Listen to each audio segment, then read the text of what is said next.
My God, fellas. Excuse me, un momento. Well, I soaked myself a beer. It's like we finally got the summer from the New Zealanders. They'll show you how to bugger up a good summer. Damn straight we will. Alright fellas, welcome back. Summer has finally landed and it's absolutely torrential, which is how we like it over here in England. We wouldn't like a warm summer, that's for sure. Today we're going to be doing the final thoughts, final tasting video for the Hopster Revival. It's had 3 weeks conditioning. The last week I was on call, so it was just like tempting me, so couldn't have any last week. But it's good. So now I've got a big gap between when I last had it, when it was sort of okay, final week I've not had any, so this is going to be a real treat, I'm hoping. She's a beautiful colour. She turned out a fantastic colour. The crystal that we've was put in, knocking the crystal down from the last grain bill, has paid off. It's still got that nice copper, it's almost like a blood orangey. It's formed a lovely head which is so meringue. Just to recap on what went into this, or if anyone stumbled across this video and they're thinking what's he on about, then this is the Hopster Revival. There is a grain to glass playlist for it, so go and check out the rest of the playlist if you haven't already seen it before you watch this. But the grain bill is Marisotta, Crystal 40, touch of wheat, malt, Crystal 10, Crystal 60, and that's it for the grain bill. And then the hops, we've got 20 grams at 60 minutes, and then we don't add any more till the 10-minute editions, where we add 20 grams of Chinook, 15 grams of Challenger, and then 5 minutes towards the end of the boil we added another 20 grams of Columbus, and then we dry up to with, well, it should have been 60 grams of Columbus we added, and we ended up adding about 81 grams of it and 20 grams of Chinook. But if you go to the previous video in the playlist, the dry upping video, I think it is, no, it's the second one along, it's the dry upping video, you'll see the full amounts of what went in for the dry upping. So all that gabbing and the head's still sticking around, which is good. So the aroma, guys, let's get stuck into this. This is what we've come for, so cheers. My God. It's a big citrus bomb. You know, the Columbus, it adds, it's almost like a dank citrus. It's almost like a dank citrus punch that's coming off of it. Definitely picking up some pine. Picking up a bit of the crystal on the aroma. It's smelling nice and inviting. That crystal's giving it a little bit of a sweet aroma to it. Anyway, cheers guys, let's go in for a taste. Enough gabbing, let's get on with it.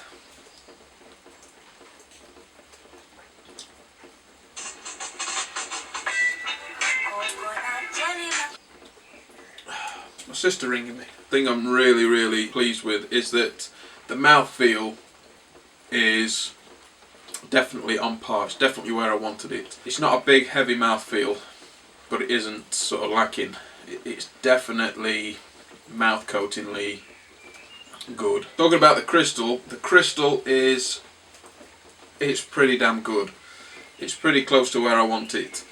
The crystal has been reduced from the last one, and we haven't got that intense roasty crystalness, that intense roasty crystal flavour running through it. So it's a lot smoother than the last one. But the thing it is missing from the last one, which I really liked, was a real sort of bold toffee, almost like a bonfire toffee malt character to it. And I think the main sort of crystal I added last time, I think it was the Crystal 60, I really did reduce that for this one. So maybe I'm just going to increase that a touch more just to see if that brings back that toffee. The wheat's really helping with the head retention as well. I mean, I poured it, and I gabbed around, and I was talking, then we went through this, and there's still a little cap there. Carbonation is perfect. It's bang on where I want them now. Just a tickle, just running through it. The aroma, big citrus, like we were on about, but the flavour's more of a piney dankness, and that's up front.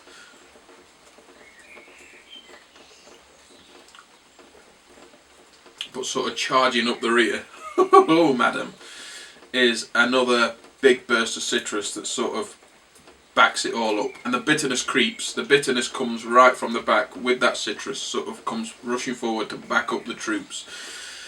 So yeah, first hit you get a nice piney dankness, followed up by this big citrus punch with the bitterness just raging in. When I say raging in, it's not over the top. Got about 56 IBUs, so it's not over the top bitterness, and it doesn't really linger, but it does come in to sort of stack up with everything else and then dissipates.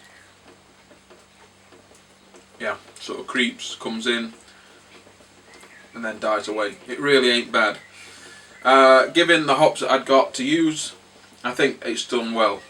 But the main purpose of this Hopster Tropics or Hopster Revival IPA is I'm missing the big punchy tropical notes from the hops that I wanted to use. So the next time I brew it up, we are going to get the juiciest, tropicalist hops, and we're going to absolutely smash its back doors in with them and see how it turns out then. But to say this one's nice and dank, piney, resiny, big bold citrus, dank citrus, it's refreshing. It's refreshing for a nice summer's rainy day like what we've got now. I'm pleased with it. And that's it, fellas. That's all I've got for this one. So if you want to see me make that and see me get it to the point where we've just been reviewing it, then go to the main page, check out the playlists. There's other playlists there. There's the playlist for the Hopster Tropics, there's a playlist for the Coconut IPA, playlist for something else in there. Is it the Columbus Age of Exploration? I think it's in there. But that's it, fellas. That's all I've got. So as always, don't forget to thumb this video because you don't want to know. Don't forget to subscribe. There's a little red button down here that says subscribe. Click it and you won't miss out what's coming up next. Share the video, get it out there for all to see. And until next time, I'm out of here.